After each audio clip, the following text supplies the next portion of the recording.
Clases de pintura. Conozco todo tipo de historias trilladas en los colegios. La típica historia de la niña que se ahogó en el baño y ahora se aparece en el último retrete. O la historia de que la escuela fue construida directamente sobre un antiguo cementerio. Actualmente no creo que todas esas historias sean mentira, pues toda leyenda, toda historia tiene su origen y su grado de verdad. Y saber cuál historia es real o no es muy difícil de saber. Además, la urbanización en sus inicios simplemente se apropia de los espacios.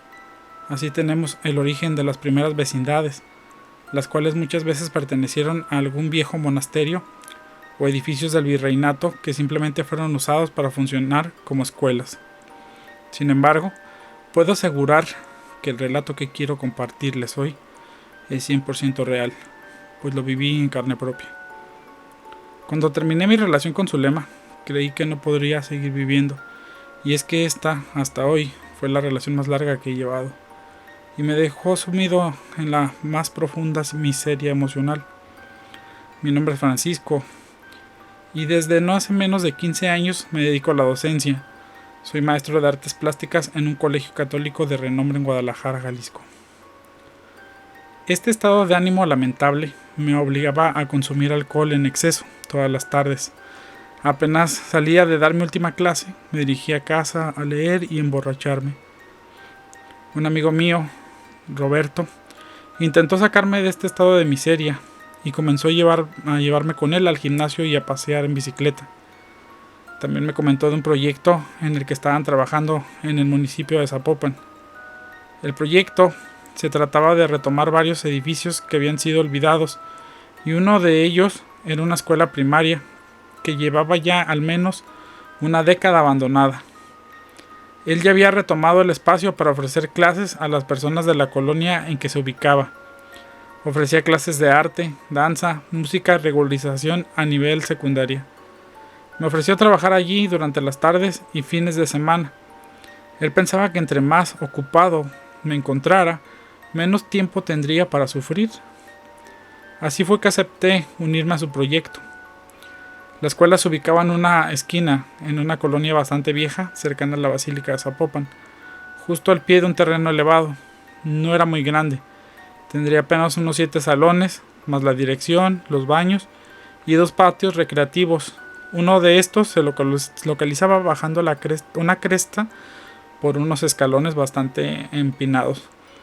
El terreno era bastante peligroso, y no me explicaba a qué arquitecto en su sano juicio se le habría ocurrido la gran idea de colocar un patio de juegos allí abajo, porque aparte de lo empinada que eran las escaleras, justo a un lado corría un arroyo.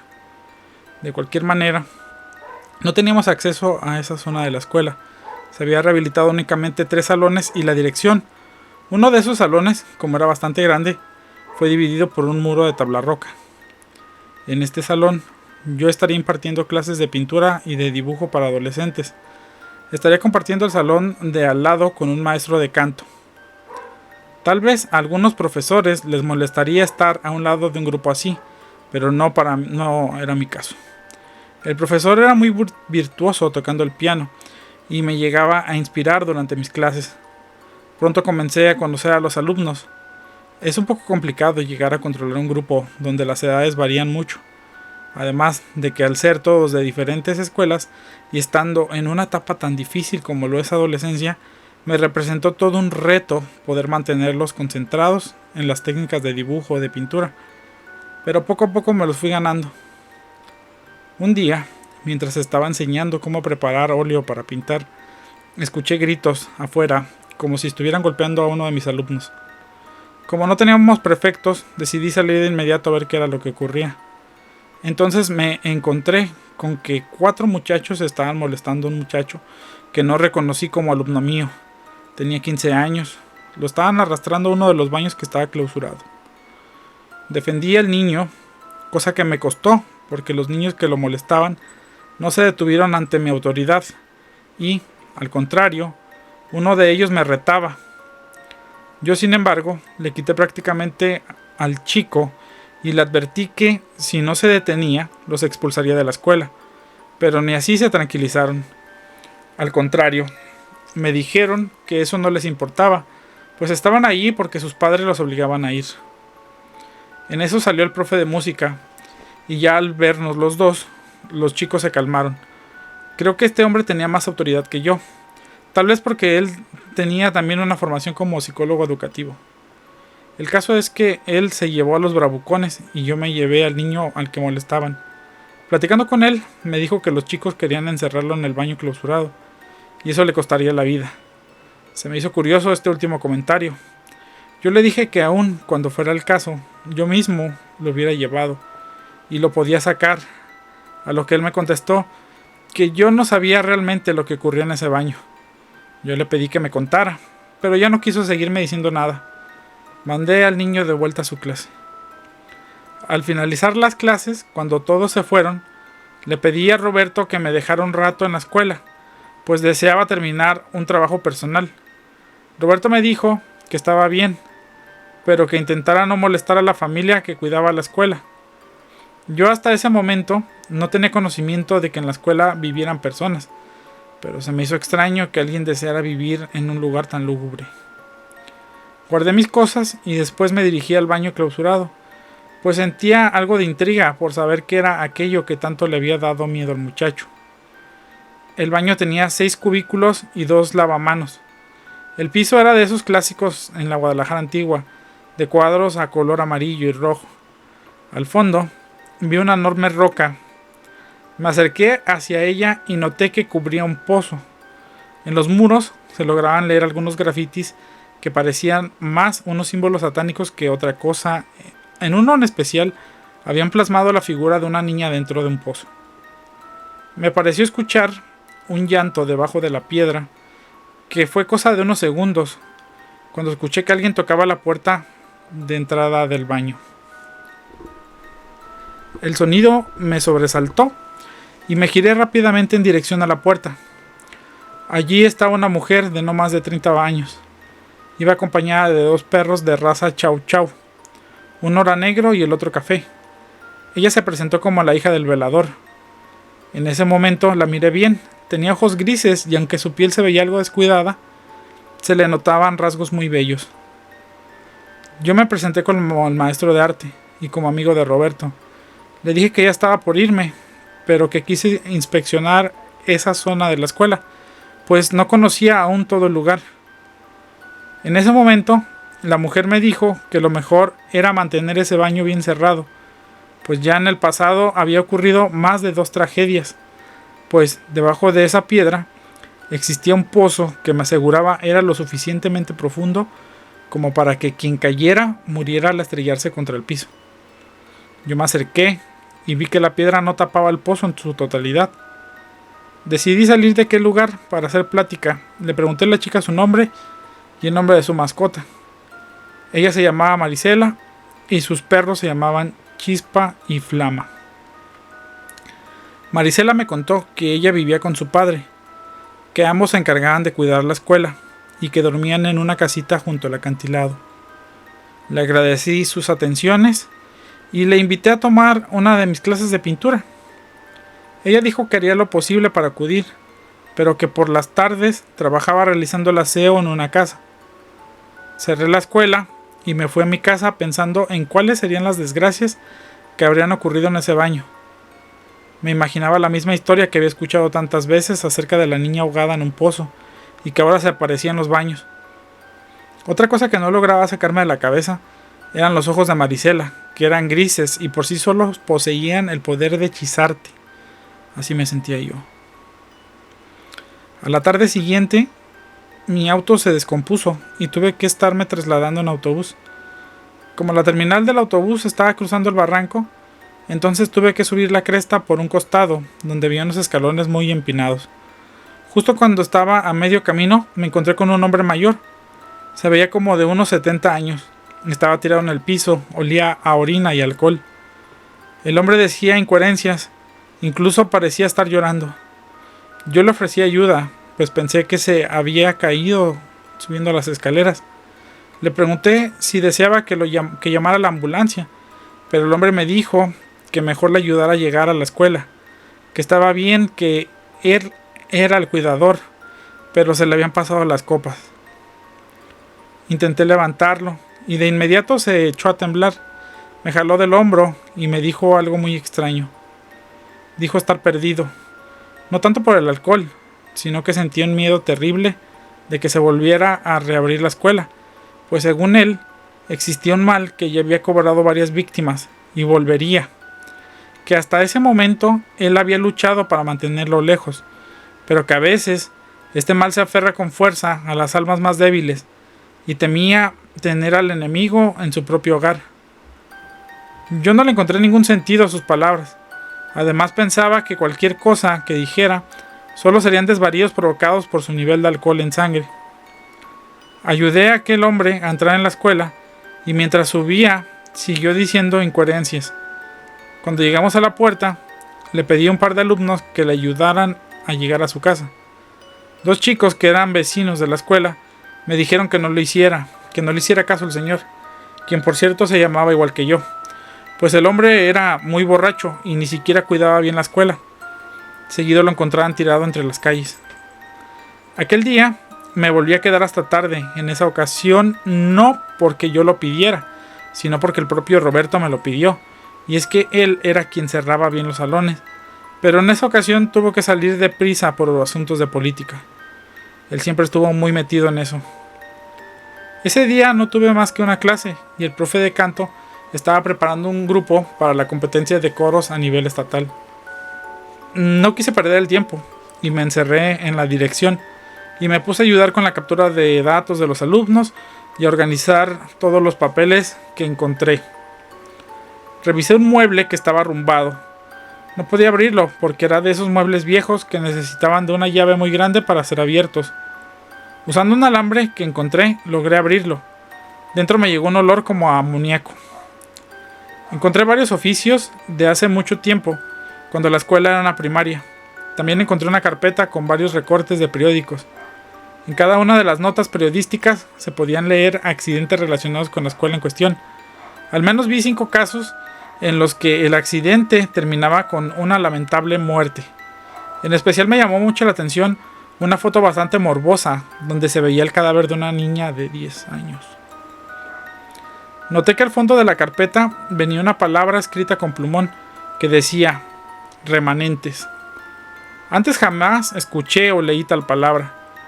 En eso escuché pasos en el pasillo, así que, como si me sintiera culpable de un delito de allanamiento, hice bola todo y cerré de golpe el mueble. En ese momento llegó hasta la oficina el docente de música. Solo pasó para despedirse y decirme que ya había dejado cerrado su salón. Me despedí de él, solo haciendo señas, y detrás de él venía entrando Marisela junto con sus 2 perros. Ella me agradeció por haber ayudado a su padre a regresar a casa en la tarde. Yo le dije que no era nada, pero que deberían tener más cuidado con él. Mas Marisela me dijo que ya se había rendido con su padre, que tanto ella como su abuela ya habían intentado 1000 remedios para que dejara de tomar, pero el señor ya no entendía de ninguna manera. Luego me ofreció algo de café. Yo se lo acepté de buena gana. En ese momento se fue y regresó como a los 20 minutos. Había soltado a los perros que corrían por los pasillos de la escuela libremente. No sé ni por qué, pero se me ocurrió preguntarle a Marisela si no sabía lo que era un remanente, tal vez por pura intuición. Para mi sorpresa, sí me dio una explicación. Ella me dijo que un remanente era como una especie de imagen, o mejor dicho, una animación del espíritu de una persona que se queda grabado en un lugar donde sufrió un trauma o incluso donde murió. Según me explicó, este remanente no era el fantasma, no podía escuchar ni oír, solo repetía una y otra vez el momento que sufrió. Después de darme la explicación, me preguntó sobre el porqué de mi duda acerca de esta palabra. Yo le eché mentiras y le dije que había escuchado mencionar la palabra a un alumno de canto. Ella no me hizo más preguntas. Tomamos el café y después le ofrecí invitarla a salir el fin de semana. Marisela me dijo que necesitaba checar su agenda, pero que era muy probable que tuviera tiempo. Yo noté algo raro en sus ojos, pues en esta ocasión no se veían grises, sino oscuros, aunque no le presté mucha atención, pues en ese momento pensé que pude haberme equivocado al notar sus ojos por primera vez y creer que eran de color gris. Aparte, en ese momento no los sentí tan hipnóticos. Cerré todo y me despedí de Marisela. Al día siguiente, que volví al trabajo, un alumno me contó que en la noche había visto a una niña en las ventanillas que daban a la calle. Según él, la niña le invitaba a jugar con ella. Él pensó que la niña era parienta de Marisela y de don Francisco, pero después de acercarse más hacia ella, notó que le faltaba un ojo y la piel de la cara se le caía a pedazos. Yo le dije al niño que tal vez todo era obra de su imaginación, pero él me juró que no era así, que lo que vio era totalmente real y, además, no era la primera persona que había visto a la niña, pues otros 2 niños que durante un tiempo fueron sus vecinos les tocó verla, e incluso a uno de ellos le jaló la pierna intentando meterlo por una alcantarilla que va directamente al patio de la escuela. Yo intenté convencer a los chicos de que todo eso solo era obra de su imaginación y que era común escuchar historias así, sobre todo en lugares tan tenebrosos como lo era la escuela, pero que les podía asegurar que allí dentro no ocurría nada raro, pues yo mismo me había quedado hasta tarde allí y no había visto o escuchado nada raro. Claro que esto que les dije era realmente una mentira, pues yo mismo había comenzado a creer que algo en la escuela no andaba bien. Los chicos me dijeron que estaban de acuerdo conmigo, pero que había cosas sobre la escuela que yo ignoraba, como lo que le ocurrió a la madre de Marisela. Estos últimos me dijeron que dijeron me causó mucha intriga, así que les pedí que me contaran todo lo que sabían. Los chicos se quedaron mirando uno al otro. Luego me preguntaron si ella me gustaba. Yo les contesté que no, que ella solo había sido amable conmigo. En eso llegó el maestro de regularización por ellos, y antes de irse, uno de los muchachos se me acercó y me dijo que me recomendaba no hacer mucha confianza con Marisela, pues tenía fama de bruja en el barrio. Intenté preguntarles que a qué se referían con bruja, pero para ese momento el chico ya había entrado a clases. Todo el día hice un gran esfuerzo por dar clase, pues no lograba concentrarme. En mi mente solo podía pensar en Marisela. En la última clase llegó Marisela. Entró junto con los muchachos y descubrí que era muy talentosa pintando y dibujando. En ese momento noté que sí tenía los ojos grises. Aparte, su mirada era más profunda. También noté que llevaba puesto un collar con un extraño colgante, que de no ser porque soy muy observador, hubiera pasado desapercibido. Era una especie de amuleto, un hexágono con 6 perlas de color rojo sangre y varias figuras pequeñas parecidas a diablitos. Marisela notó mi interés en su colgante, así que me lo mostró, pero no me dio ninguna explicación. Solo me dijo que había sido un regalo de su madre, y según ella, solo era un simple adorno. Dibujé esta figura en un bloc de notas que cargo siempre conmigo, pues yo no creía que la figura fuera un simple adorno. Los detalles puestos entre las perlas engarzadas, además, parecía hecho en bronce, como para hacer solamente una joya. Cuando la clase terminó, Marisela se había ido, sin que yo lo notara. Los chicos se despidieron de mí, y luego vino Roberto a platicar conmigo. Me dijo que pese a sus esfuerzos, en este cambio de administración le retirarían el apoyo al programa, y era muy probable que tuviéramos que abandonar esa escuela, pero que le daba mucho gusto, que yo ya me veía mucho mejor en mi estado de ánimo, y esperaba que siguiera así. Mientras hablábamos, vimos correr a un par de chicos afuera del salón. Salimos a ver quién era, pues a esas horas ya no debería de estar ningún alumno dentro de la escuela.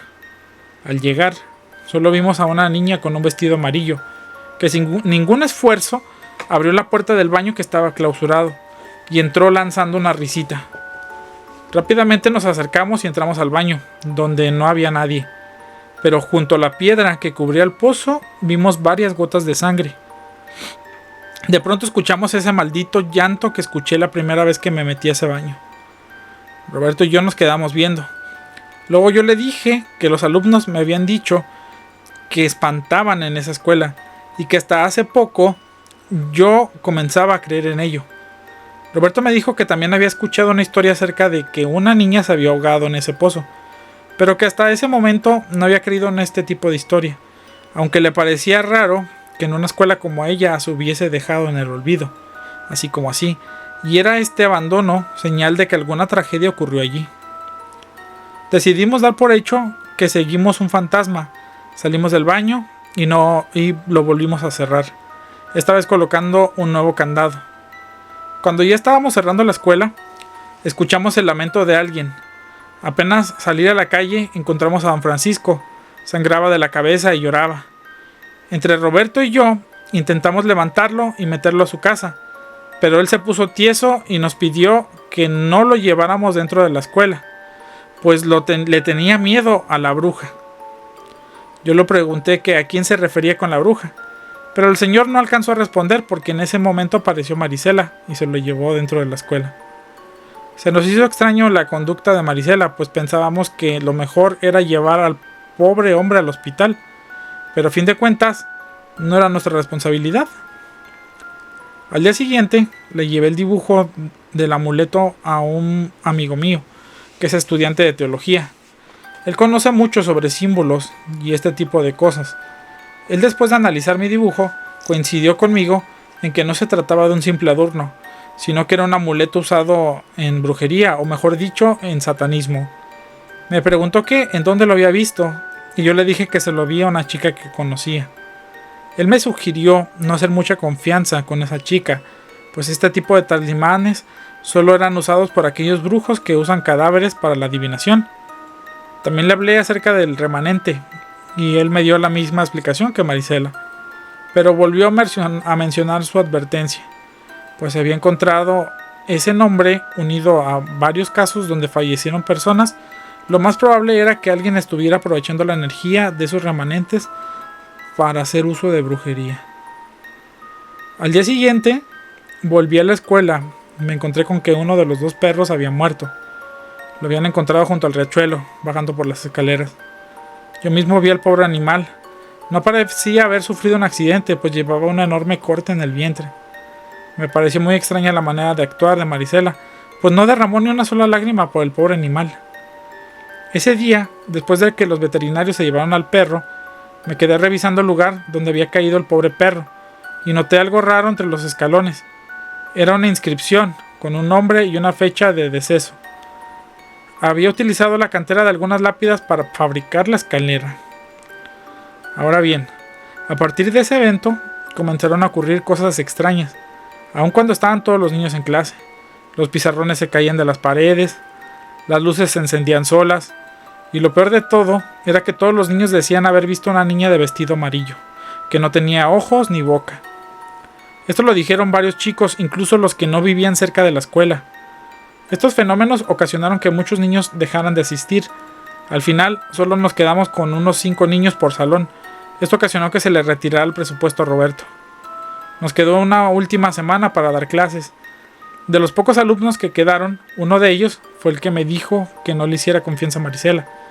Y en un momento recordé que aquella vez hubo algo que me quería decir, pero por cuestiones de tiempo no pudo. Aproveché para interrogarla. Entonces me platicó que se decía entre las personas que Marisela era una bruja, que había causado la muerte de su propia madre, y que ella era la culpable del alcoholismo de don Francisco, que muchas personas la habían visto cerca del río, realizando un pacto con un demonio que se apoderó de ella. Yo le dije al chico que pensaba que tenía una gran imaginación, y que los demonios no existían, mas él insistió en que era verdad, y que lo mejor era que no le hiciera confianza. Yo le respondí que, de cualquier manera, ya no daríamos más clases, y no la volvería a ver. Aquella tarde, mientras guardábamos todo, escuchamos unos gritos en el baño clausurado. Como últimamente habíamos escuchado ese tipo de sonidos, pero lo relacionábamos con fantasmas, no hicimos caso. Pero los sonidos continuaban con mayor fuerza y se les unieron varios gritos. Nos acercamos a ver qué era lo que estaba ocurriendo, y para nuestra sorpresa, alguien había retirado un poco la roca que cubría la entrada al pozo. Nos acercamos, y aunque no vimos nada debido a la oscuridad del lugar, pero reconocí la voz como la de uno de los chicos a los que yo les di clase. En ese momento nos regresamos por una lámpara y una soga. Iluminamos allá abajo y vimos la silueta de uno de los muchachos. Nos pedía ayuda. Decía que los chicos lo metieron ahí y ahora no podía salir. Amarramos la soga a una de las protecciones de la ventana y bajé yo por el pozo para poder sacar al chico. Ya que estuve abajo, sentí una picazón terrible en la nariz y no vi por ningún lado al chico, a quien llamé varias veces sin recibir respuesta, cosa que le hice saber a Roberto inmediatamente. En eso, vi a la niña del vestido amarillo acercándose a mí. Iba de la mano con alguien más. Era una mujer de cabello gris muy enredado. Llevaba una corona hecha con alambre de púas. Parecía una mujer, pero tenía tan deformada la cara que no logré adivinarlo. Además, sentí un miedo tan intenso que hizo que la adrenalina corriera por mis venas y trepé por la soga de inmediato. Roberto, que estaba asomándose, estaba tan asustado como yo, pues mientras yo trepaba, él miraba al par de espectros que estaban debajo de mí. Me ayudó a subir rápidamente, pero allí abajo volvimos a escuchar cómo un muchacho nos pedía ayuda, pero pensábamos que todo era obra de esos espectros que deseaban que cobrasen nuestras almas también. Al salir del baño, aparte de cerrarle, yo dibujé una cruz con los símbolos de la llave de San Benito. En la entrada estaba Marisela. Nos veía de una manera muy extraña. Parecía como si algo se hubiera posesionado de ella. Nos impidió el paso y nos miraba con amenaza. Parecía totalmente fuera de sí. En eso, escuchamos los gritos de don Francisco. Yo de inmediato comencé a decirle a Marisela que nos dejara pasar. Queríamos saber a su padre, pero ella no contestaba, simplemente se nos quedó viendo. En eso, yo me dirigí de inmediato hacia el patio, lugar donde había escuchado a don Francisco. Allí lo encontré malherido. Tenía una serie de marcas hechas con un cuchillo en todo el cuerpo. Agarramos a Francisco y nos encerramos con él en la dirección. Llamamos a la ambulancia, porque el señor, aparte de las heridas, deliraba y tenía mucha fiebre. Marisela, en cambio, mostraba un comportamiento errático. Después de media hora, llegó la ambulancia acompañada de una patrulla de policías. Se llevaron a Marisela para interrogarla acerca del estado de su padre. En su declaración, don Francisco dijo que Marisela no era su hija, pues una bruja se había apoderado de su cuerpo.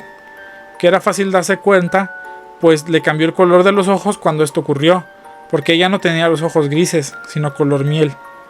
Obviamente no le creyeron, y pensaron que el testimonio era parte de una alucinación causada por su alcoholismo. En cuanto a Marisela, fue atendida en un hospital psiquiátrico, donde pronto se le dio de alta. Yo no volví a buscarla, y la última vez que pasé por esa vieja escuela, noté que se habían edificado unas oficinas del ayuntamiento. Me pregunto si el mal seguirá habitando en las profundidades del pozo, pues en verdad era peligroso. Hoy en día pienso que todo lo ocurrido fue a causa de ese mal sin nombre que se negaba a morir y buscaba la manera de transformarse en algo que no se considerara peligroso, como una niña. Esto con el fin de atrapar más almas o remanentes para continuar alimentándose. Fin.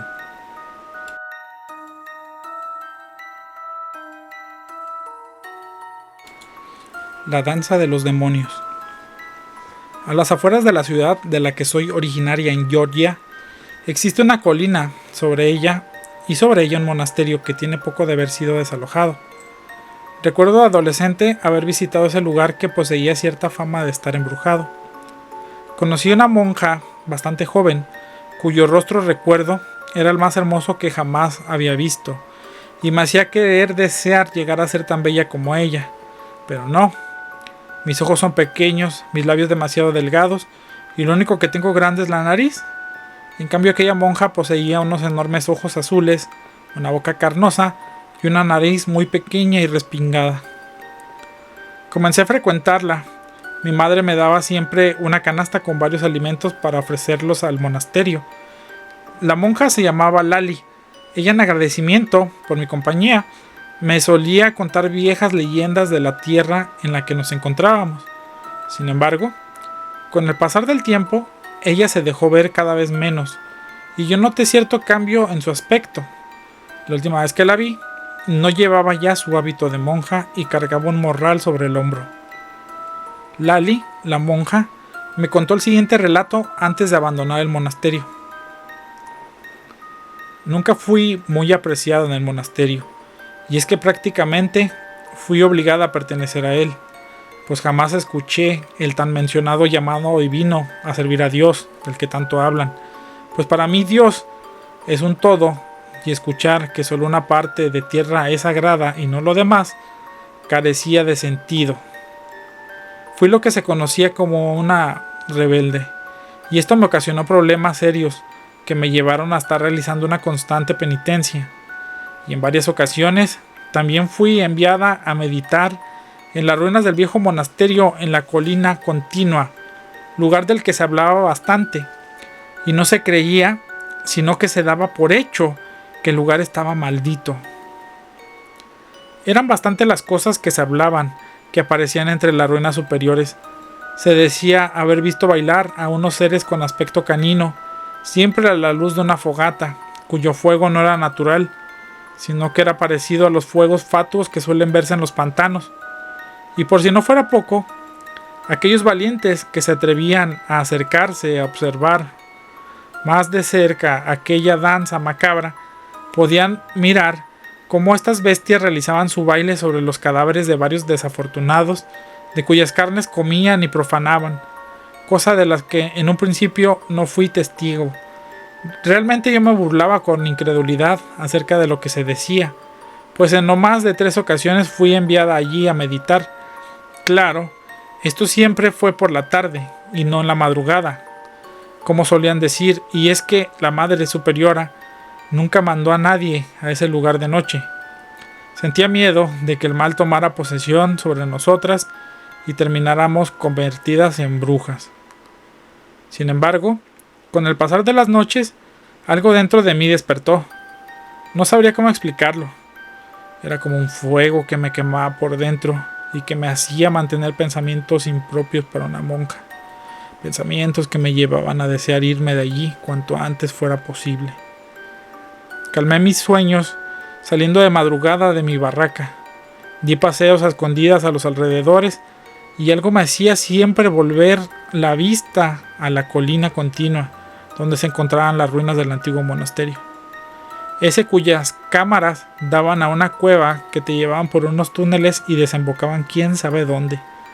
Pues la existencia de esas cuevas es un misterio en sí mismo, ya que allí fue donde se reunieron varios nobles y burgueses en la antigüedad, bien vestidos, y jamás se les volvió a encontrar. Tal vez algún día te vuelva a contar, y te vuelva a ver y te lo vuelva a contar. Pues mucho es lo que se dice que ocurrió, pero será en otra ocasión. El caso es que comenzaron a ocurrir una serie de infortunios y desgracias en el monasterio. Un día, mientras me encontraba trapeando la capilla principal, donde oficiábamos misa, un fuerte viento azotó las ventanas, cerrando algunas y rompiendo otros vidrios. Después el fuego de las velas que siempre mantenemos encendidas pareció arder con una furia potente. Casi ocasionó que varias chispas se disiparan como marcando un camino hacia el altar. Segundos después, noté como varias siluetas aparecieron en posición de penitencia entre las bancas. Escuché gritos y lamentos horribles que casi me revientan los oídos. Corrí hacia afuera y justo en la entrada choqué con una hermana que de inmediato, de ver mi semblante, entró a la capilla y comprobó que estaba hecho un pandemonium, y del susto se desvaneció. Para cuando llegaron las demás hermanas junto con la Madre Superiora, la actividad paranormal había cesado, y como era de esperarse, no nos creyeron, menos a mí, a quien no apreciaban en lo más mínimo. Me acusaron de haber roto los vidrios y de haber tirado las velas, quemando las bases de las bancas. Me enviaron a aislamiento y les prohibieron a las demás monjas hablarme. Me dejaron encerrada en una barraca demasiado pequeña, sin ventanas, y solamente iluminada por una veladora. La sensación era asfixiante, y al estar allá adentro comencé a escuchar un pequeño sonido que me puso la piel de gallina, pues sonaba como un ratón, y yo siempre le tuve pavor a estos animales. Luego sentí como si una mano minúscula me alara la parte más baja del hábito, y yo comencé a brincar y patalear, pues creía que una rata quería caminarme por encima. Los nervios me invadieron y caí en un vacío profundo. Cuando desperté, la puerta estaba abierta, Salí lentamente y afuera la noche había llegado, pero se sentía algo extraño en la atmósfera. El cielo parecía más oscuro de lo normal y en el ambiente se respiraba un aroma a leña quemada, a carbón y a asado de carne. Sentía miedo de que me encontraran rompiendo el encierro, pero no encontré a nadie afuera. Parecía que la tierra se había quedado sola. Vi luces sobre la colina de las ruinas y escuché sonidos de tambores y gaitas. Esto trajo mi curiosidad y caminando hasta allá me encontré con una escena de pesadilla que no logro quitarme de la cabeza.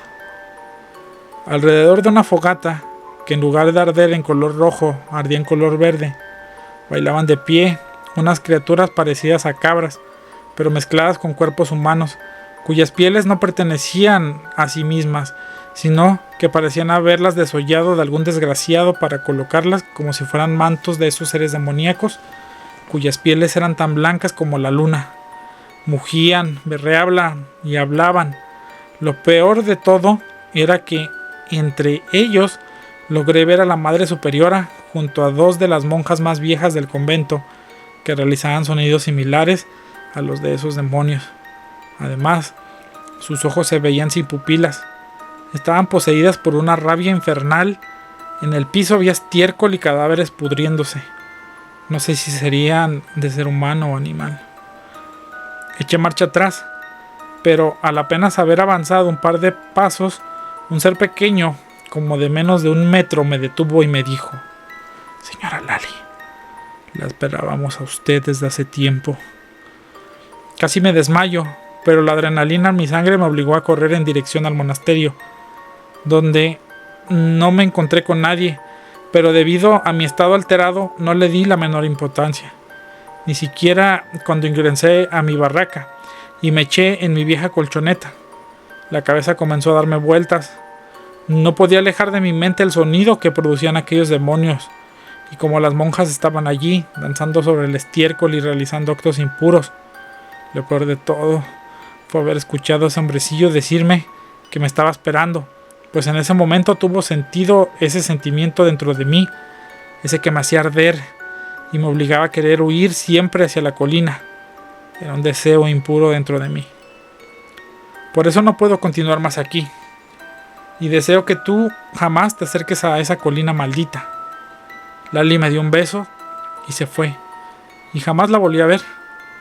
Hace poco que desalojaron el monasterio, y su recuerdo vino nuevamente a mí, y un deseo incontrolable se ha apoderado en las noches. Un deseo que me obliga a acudir a aquella colina de la que me habló Lali. Algo me dice que tal vez pueda encontrarme nuevamente con ella y fundirme con la noche, con sus criaturas y su sonido de tambores. Fin.